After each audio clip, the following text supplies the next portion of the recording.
Hi, I'm Carl Mundorf, Executive Director of Innovation and Entrepreneurship at Oregon State University, and today we're talking with newly promoted professors who have engaged in innovation and entrepreneurial activities as part of their academic work and how it's affected their career and tenure path. Today we're going to speak with Dr. Bo Sun from the College of Science, and so Dr. Sun, welcome. Thank you for having me. And congratulations on achieving full professorship. Yeah, that's a good deal for me. Thank you. So, can you share your experience working toward tenure while also engaging in innovation entrepreneurship and or industry collaborations you've had? Right. I would say that, my work with the innovation part is more after I got tenured. So when I'm actually being an associate professor. So I think that changes the formula quite a bit because before tenure, you're going to be fully engaged in research and teaching. So I can't say too much about it.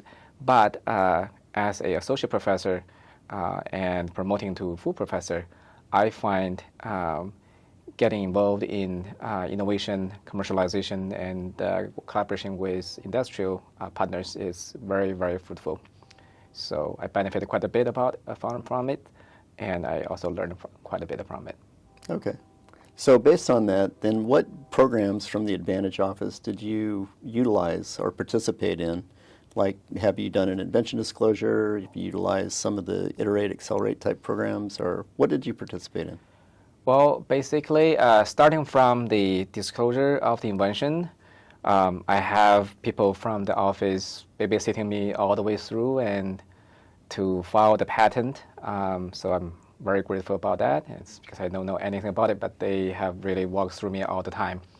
And then I was fortunate to be selected to participate in the AID program, the Advantage Accelerator, provided the seed money and also get me and my then graduate student in the program to learn about the commercialization steps.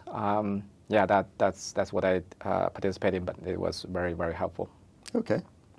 So how did these programs and processes influence the way you think or approach your research? And did your engagement in these programs contribute to your promotion success? Yeah, it was a very eye-opening experience because I would say 3 or 4 years ago, I'm a researcher that only cares about the science part, and now I'm thinking more and more, and even more than half about what would be the real-world application. So and now when I'm reviewing proposals myself, and when I'm writing proposals, I do keep those in my mind, and I think that definitely changed how I view science in general. So how did your department head or dean feel about your engagement in these activities?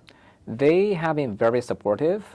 For instance, we have to disclose outside employment, so they have been very supportive about, and they're encouraging me to do this. And when I talk with them about renting lab space, they are very supportive as well. So I don't see any stone walls. I never hit any walls there. And they have also been advertising for me in the sense that this is a kind of a activity they value as a department that shows as a scientist we can do more than just lab work. Yeah. Excellent. So were any of your students involved in these activities? And if so, what impact do you think it's had on their academic or professional growth? As I mentioned, one of my graduate students at the moment, Panjam, he was along with me at the AID training sessions. And after that, he also was briefly for a postdoc with me. Now he's at the University of Chicago being a data scientist. So along the way, I think we both learn from each other, and we talk about how we're going to make customers to buy what we're selling, and how we're going to make it easier for any user to use our technology. So it really changes how we design and prototyping, and so I think both of us learn a lot, and that definitely put him on in a different spot when he's looking for a job. So he gave him a lot of edge on that aspect. Excellent. So did your involvement in these programs positively influence your promotion review? Well, it's a closed door review. I can't say much, but I definitely hear good words from my colleagues who are on the committee. When I read the letter from the committee, they definitely put it as a positive for my case. Yeah. That's great. So were there any misconceptions or barriers you faced regarding your promotion process and engaging in these innovation entrepreneurial projects? And if so, how did you overcome them? No, actually, in terms of engaging in commercialization or industrial collaborations, I think OSU communities are generally very open-minded about it. So I'm so surprised I didn't think about it before, but yeah. So I've been very encouraged by a lot of folks, colleagues. So yeah, I couldn't. If there's any misconception, it's probably me not getting through it earlier. So.